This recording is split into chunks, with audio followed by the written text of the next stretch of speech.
Welcome to my kusina. Magluluto tayo ngayon ng shrimp with egg. So, ang shrimp po natin ay frozen. Yan, i-defrost ko po ito. Tapos, hihiwain ko ng bali 3 piraso. Yan, 1, 2. Hiwain ko ng 2. So, pagkatapos po nating, ma-defrost at mahiwa, i-marinate natin siya ng paminta, asin. And then, iluluto na natin. Babatiin natin yung itlog. So, let's go! So, yan po yung i-defrost natin.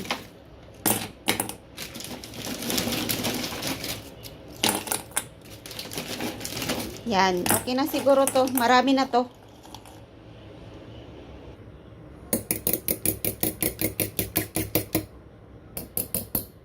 Kulang yung itlog natin. So, maglalagay pa tayo ng isa.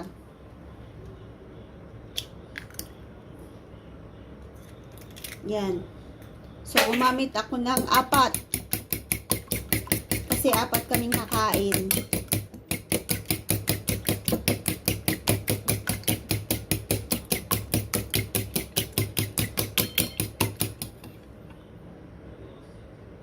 So, eto na rin po yung ating hipon. Na-defrost na natin yan. Yan. Lalagay tayo ng paminta. Pang-marinade natin. And konting asin. Kundi lang kasi mayroon ng may taste na yung pangalan nun, yung hipon.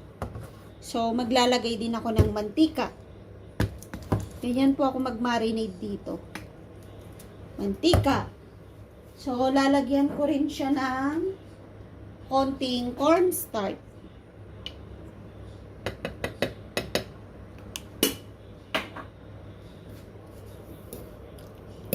Yan, haluin na natin at magluluto na tayo ng hipon at saka tawag niyan, hipon at saka itlog. Yan, 4 kaming kakain. So, kasya na to. Yan.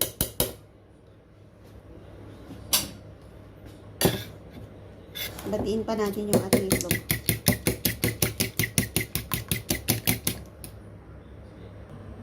So, on natin yung ating kalan.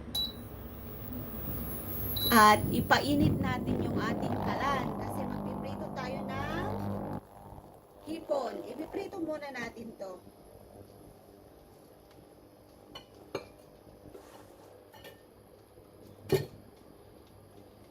Maglalagay tayo ng mantika.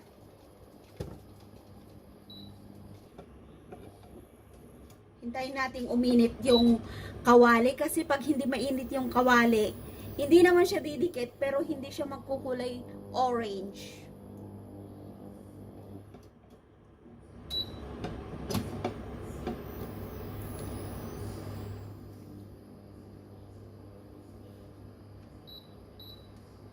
Kailangan mainit na mainit na mainit yung ating, pangalan nito, ang ating kawali.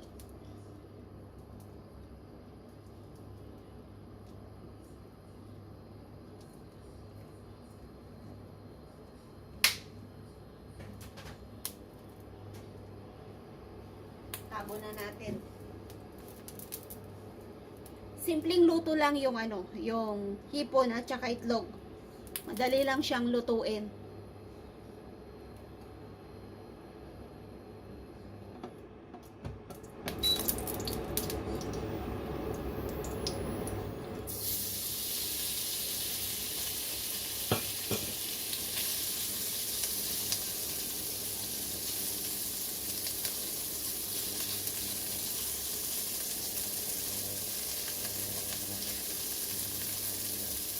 Hindi ko siya hinahalo kaagad para maprito yung kabila.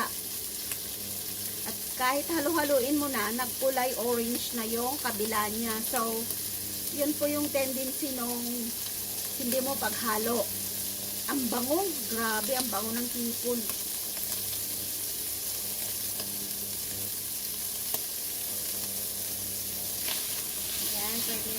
haluin.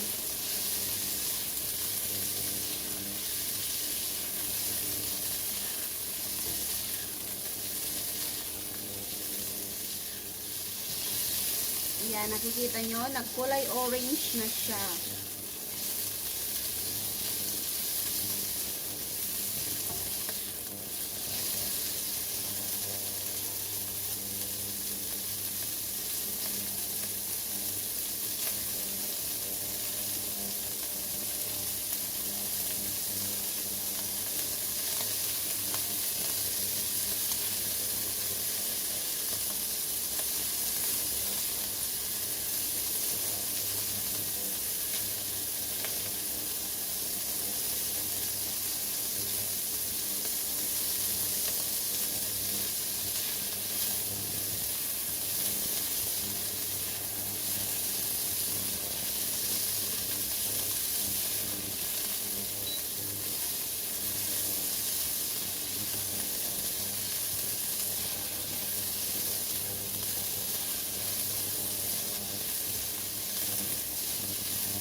Ang bango, grabe.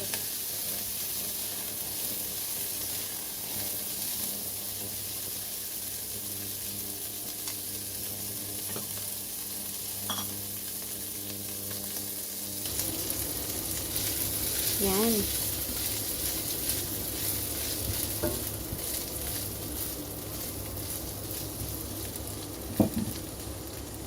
So, maglalagay na tayo ng itlog. Ready na yung ating hipon.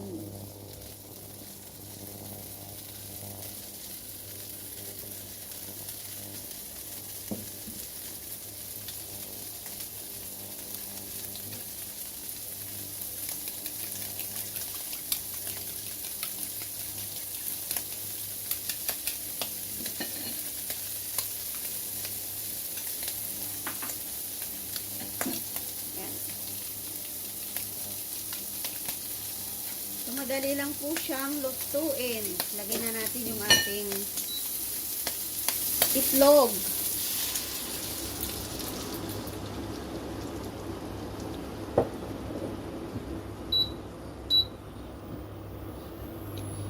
So, hayaan muna natin para yung pinakailalim niya maluto. Tsaka natin haluin. Haluin ng haluin.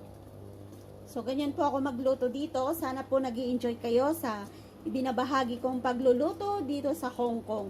Kung gusto nyo pong mag-abroad, manood po kayo sa aking YouTube at saka sa Facebook kasi nandyan yung mga teknik ko paano lutuin yung mga pagkain dito. Siyempre ito, scramble egg. Haluin natin. Yan. Ayaw kasi nila yung torta. Yung buo.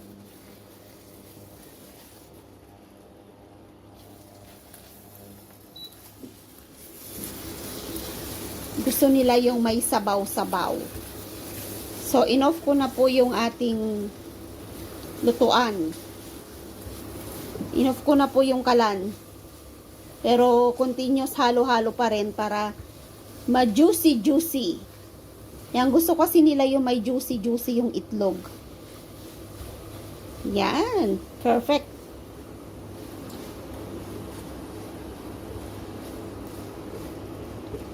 Haluin lang natin kasi baka may hindi naluto. Pero gusto talaga nila yung juicy yung kanyang itlog. So, ngayon ay magsasandok na tayo.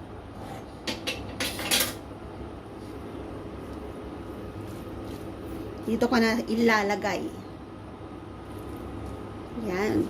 Sarap. Sarap ng ating hipon at saka itlog. Yan, sana po nag-i-enjoy kayo sa ibinahagi kong cooking tips sa Hong Kong. Yan, sarap. So, kain na po tayo. Ito na po yung naluto kong hipon with itlog. Siyempre, yung hipon, minarinade natin para magiging malasa at masarap. Simpleng-simple lang po yung pagluto ng hipon dahil naka-ready frozen na po yan. Hindi mo na yan babalatan. Bilhin mo na lang yan sa frozen store. So, sana po nag-enjoy kayo sa ibinahagi kong pagluluto dito sa aming bahay. Kung gusto mo pong mag-abroad, nood ka lang sa aking mga ina-upload dyan. Magkakaroon ka po ng tips paano lutuin yung mga pagkain nila. Simpleng-simple lang po. Tulad ng niluto ko ngayon na hipon at saka itlog. Yan, sana po nag-enjoy ka. Thank you for watching my YouTube channel. Please subscribe, Lynn Jigo Vlogs, and don't forget to ring the bell for more videos. Maraming salamat po sa inyong lahat. Yan, tutukan ko lang yan. Sarap. Diba, ang sarap? Marami po akong niluluto ditong pagkain. So, free po akong mag-video at kumuha ng mga ganitong cooking tips. Sana po nag-i-enjoy kayo at marami pa po akong i-upload. Kung sinisipag po akong mag-upload, ayan, nagbibideo po ako. Pero pag tinatamad po ako, naku, wala po kayong maaabangan kasi kung minsan talagang tinotopak din ako, sinusumpong din ako ng katamaran. Oo. Mas gusto ko pang mag-enjoy na nagluluto, tumitikim, kumakain. Pero ngayon po, may time po akong magdaldal. So, shinare ko na rin po yung aking luto dito. So, marami po tayong niluto today. Ito yung isang niluto ko. At saka yung isa ay yung giniling na karne. Asa na ba? Dali lang, hay, papakita ko yung aking giniling.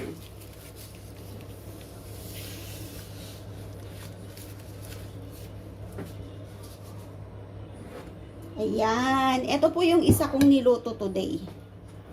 Ang giniling na karne ng baboy. So, kung gusto nyo pong makita kung paano to niluto, i-upload ko rin po sa aking YouTube channel. So, abang-abang lang po kayo o kaya manood kayo, baka na-upload ko na. So, kalkalin nyo lang po yung mga luto ko dyan. Maraming recipe yung nandyan. So, nag-enjoy po akong kumuha ng video dito sa aking bahay. Bahay pala ni Amo. So, maraming salamat po sa inyong lahat. Don't forget to like, share, and subscribe. Lynn Jigo Vlogs. Bye-bye!